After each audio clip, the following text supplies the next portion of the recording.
Gavana wa Trans Nzoia saizi ambaye ni George Natembeya alipokuwa kama regional commissioner, tukasikia kwamba kuna order alitoa ya kwamba watu wapomolewe. Tukaishangaa tutapomolewa kwa sababu gani?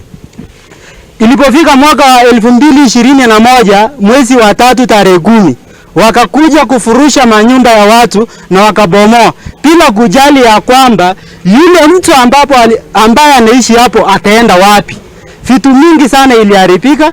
Kwanza tulikuwa wakulima, tena wakulima wale hodari.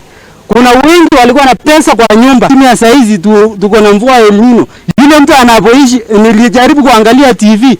Wale watu wanaishi manyumba za ghorofa ama manyumba permanent wanaharibiwa na mfuriko wa saizi, na yule mtu je anaishi kwa karatasi yako aje? So ombi langu ni kwamba serikali muangalie hawa watu warejeshwe shambao. Ile shida iko pale ni kwamba director wa lands, na tutamtaja kwa jina kwa sababu yeye ndio amekuwa cartel mkubwa ambaye amebadilisha mashamba, anaitwa Kennedy Njenga Kidhunguri.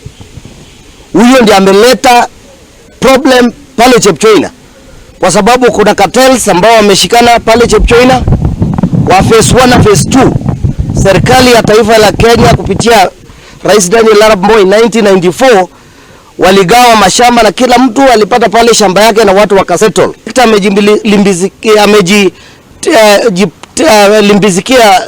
Amejipea excessive powers ya ku-expel watu kutoka mashamba yao na ku-reward wafanyikazi wa serikali wa lands.